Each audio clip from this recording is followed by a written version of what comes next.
Hi, this is Hilary from Frame of Mind Coaching, and I'm here with Kim Addis, the president and founder of Frame of Mind Coaching. Kim, today we are here to talk about performance reviews and coaching.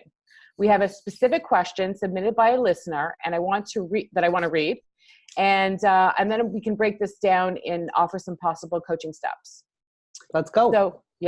So this journal is from a woman named Shelley. Of course, names have been changed. She is the VP of HR of a large manufacturing company. And her journal is, I find yearly performance reviews a waste of time. Is there another way to coach or review employees without that awkward meeting that we all hate? Well, so here's what's interesting, right? A yearly performance review kind of saves all the feedback for this one big occasion. Right. And right. So like, I find that interesting from a business standpoint that, you know, if we were, let's say, building a product and something happened poorly on the assembly line, we would adjust that immediately.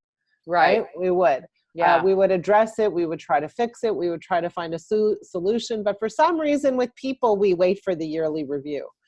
And so what my suggestion is that whoever is the supervisor would benefit from being equipped to handle not only negative issues, but positive issues as they arise. Sure. Right. So what does a real leader need to do is provide ongoing feedback that allows their person to reach their goals. Right. So when we provide ongoing feedback, the purpose of that is to help the individual reach their personal and professional goals and to help the company reach their goals too. Right. That should never wait for a year to happen under any circumstance. So this whole concept of the yearly review is a little funny, right? A person should really be aware of how they're doing on an ongoing basis, on a regular basis, on a weekly, monthly basis. So if it's a salesperson, the salesperson should know, did they reach their goals, yes or no?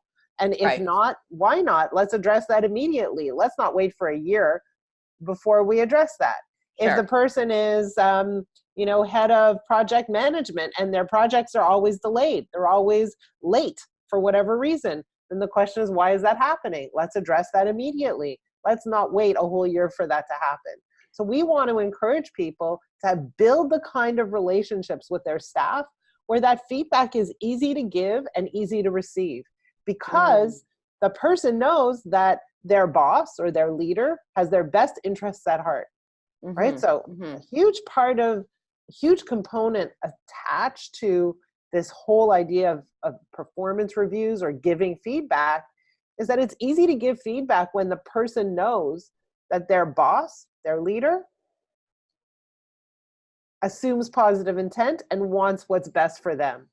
So for example, if you know that what I want for you is your success, you're open to hearing anything that will help you get there. You're open to hearing, hey, that wasn't working. That didn't work for you. We tried a strategy that failed. Okay, what do we do next? Let's work together to figure it out. Right. If for whatever reason, that person doesn't think their leader assumes positive intent and thinks negatively of them, that's when the problem exists. So a lot of leaders think that they need to adjust the person to fix the problem before they address any problem or anything needs to be adjusted. They need to ask themselves, what do I believe to be true about this person in front of me? And if I feel anything negative, if I'm not assuming positive intent, if I'm viewing this person's actions or behaviors in a negative light, I need to clean that up before I address anything. And so why is that? Because you come in with the assumption that they're X, Y, and Z, and maybe you're wrong? Is it based on assuming what you think?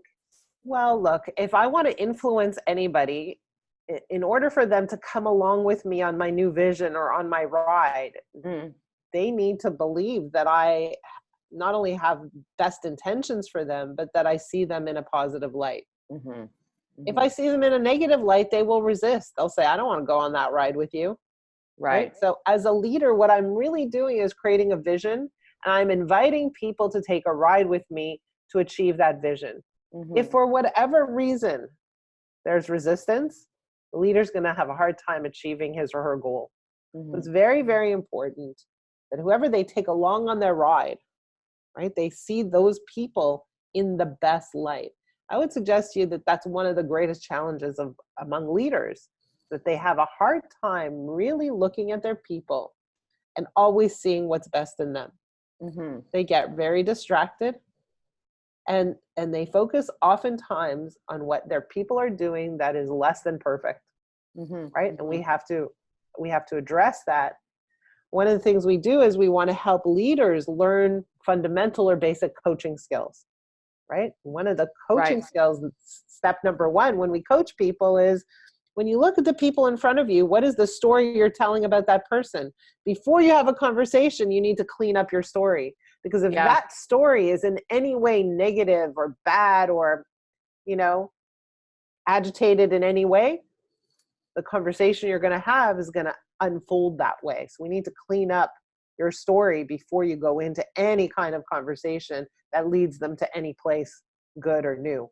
Yeah. Yeah. So I was just going to ask, about that. So if you do have an employee that is not performing or there's some sort of issue, you really need to understand what it is. So what are the coaching steps for that VP and how would they have that discussion? Well, very often when people have a hard time reaching their goals, we want to look at, is it a skill set problem? Is it a Mm-hmm. resource problem? Is it a thinking problem? More Okay. often than not, it's a thinking problem. Right. So what we want to do is, number one, I want to say, before you go into the conversation, make sure you clean up your thinking, suspend your story. Don't assume any negative elements when you're walking into this conversation. In fact, assume positive intent. Mm-hmm. Step number two is your job is to get their story. So for example, here's the goal. Here was what happened. Tell me what happened from your perspective, right? Like, what is the story? What took place? What made it hard for you to reach these goals? And most often what you will find is that people have a hard time reaching their goals because of their thinking, because they have a set of beliefs that interferes with their ability to reach their goals, whatever it is. And so what we Yeah. want to do as leaders is identify the beliefs, identify the thinking that prevents someone from getting to where they want to go, and help them address their thinking and line up their beliefs with the goal. Okay. So what happens if this VP uncovers some sort of beliefs that are preventing this person from really moving forward and performing well? How do they coach those beliefs? How do they get them to to change up? Well, so again, what we want to do is, let's say, for example, a person says, well, use a good one. It's summertime. In summertime, sales are harder. That's a belief, right?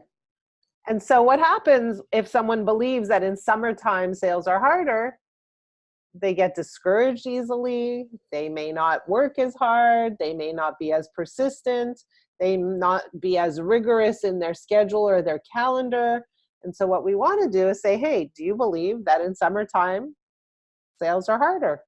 The person might say, yeah, I believe that. That was Yeah. my experience in the past. I have Okay. evidence that I'm Right. To collecting support that. Yeah. to support that belief. Sure. I've been at other jobs and every summer it's the same story. Well, so then the question becomes, so what do we do if it is a little bit harder? Do we relent? Do we let go? Do we just say, it is what it is? That's the way it goes? Mm-hmm. Or do we create a strategy that addresses that problem that says, okay, well, in that case, I have to rev up my efforts. I have to multiply my efforts. I have to plan around that. I have to figure Right. out a strategy that addresses that problem, because if I'm talking to 10 people a day, maybe what I need to do is talk to 20 in the month of July. So, right? And so what we want to do is we want to identify the belief that causes certain behavior and then say, hey, how can we work around this? Do Right? we challenge the belief before we believe it to be true? Do we challenge it so we can identify whether it's actually true or not before we take Yeah, that we next say, step? hey, is this what you believe to be true? Right. First we confirm that this person in fact has that belief. And Right. if they do have that belief, we say, does that support your goals? Mm. Right? It Right. doesn't really support your Doesn't support goals. the goals. Right. Right? If your goal is X, Y, and Z and you believe that things are tough, well, so that's a clash, right? That's a problem. Your Sure. thinking is unaligned with your desire or your goal. So, Right. so does it have to be that it's slow in the summer? It doesn't have to be. Do some businesses actually thrive in the summer? Yeah, some businesses do. Sure. What do we need to have in place in order for us to not feel a dip? Let's think Okay. that through. Let's be solution focused, Mm-hmm. Mm-hmm. right? Yeah. So that's a different way of looking at things, right? Mm-hmm. Mm-hmm. So can you give us another example of how, what is the difference or even similarities between performance reviews and coaching? So 'Cause, coaching is when I happening. Yeah. Coaching is happening on an ongoing basis, on a Yeah. daily, weekly, monthly basis. It's not waiting for that big event to take place where we now address everything we need to address. So But yeah, coaching is something we're doing consistently and yeah, persistently, right. right? Consistently and persistently. I like that. Yeah. Yeah. So, but is the difference though in the way they approach the employee the same and the conversation? Because, in my mind, a performance review is, this is what you did right. This is what you did wrong. This is where your grade is, so to speak. You get a raise or you don't get a raise. And coaching feels different than that. Well, coaching feels different than that because from my perspective, if a leader is coaching on an ongoing basis, the person kind of knows how they're performing, right? It's not a All the shock. It's time. not anything new. Yeah. That's first of all. Second of all, think about it. You walk into a performance review. Do you feel nervous or do you feel good Sure. about? You're nervous. Right. But in a coaching conversation, what happens? You're going and you know that this conversation will lead you to a better outcome, will Right. help you get to where you want to go. So Right. the intention, the purpose is two totally different things, isn't it? Yeah, and the performance review almost feels like you're just being judged as opposed to being really guided. Yeah, sometimes it can feel that way for sure. Yeah, yeah. Excellent. So we definitely want to encourage leaders to acquire critical coaching skills. It's really, really important.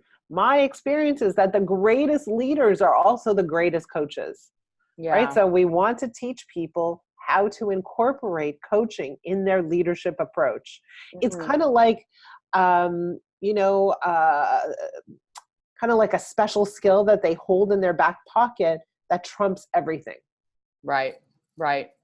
And the more leaders that do that within the same company, they can create a coaching culture there. And then that has a trickle down effect into different departments where other managers learn the skills and then they can coach their teams. And everybody's kind of on the same page, speaking the same language. That's right. So not only is there a trickle effect, but when we think about leaders, what do we think about? We think about individuals who have a vision, right? They have a vision. They Sure. say, Yeah. here's what I envision for my company, for my team. Here's where I want to go. And one of the most challenging parts about a leader with a vision, or for a leader with a vision, is how to enroll people to row together towards that destination, right? Like, how do we get people in the boat, rowing in tandem to get to where they Right. need to go, right? Right. So coaching is the shortcut. Mhm. Coaching is the secret weapon that helps leaders enroll people to join them on this journey, get in the boat and row, not only row, but row in sync and joyfully. That is it. Because how many times do people get in the boat and they're all rowing in different directions, Yeah. and the boat is going in circles, Sure. and there's frustration, anger, resentment, and, I see that all the time. A lot. Yeah. And so the critical piece is how a leader leads. And if a leader can come to the table with really critical coaching skills, that is a game-changing skill set to get people rowing together in the same direction, in tandem, and joyfully, happily. I love that. I had a really nice vision there. That's great. All Isn't right. it a beautiful thing? Have you ever seen a group of people in even doing, what is it? Not rowboating, but Yeah, kayaking, whatever it is. I don't know what it's Right? called. Yeah, they're rowing. And they're all rowing It's at the gorgeous. same time. It's Yeah. gorgeous. Yeah. It's beautiful. And their strides are long and Yeah. sleek. And it's just such an incredible feeling to be working in sync with these other people. It's just Yeah. amazing. Yeah. That's what we're trying to get to for leaders. I love that. That's a great vision. Yeah. Yeah. Thank you so much. And so we're rounding the corner of this episode. I want to offer, of course, all of our listeners the opportunity for a complimentary coaching call with Frame of Mind Coaching. On the call, you're going to learn a little bit more about our methodology, get a flavor for how we coach. So visit our website, frameofmindcoaching.com, and sign up for your call. We'd love to hear from you.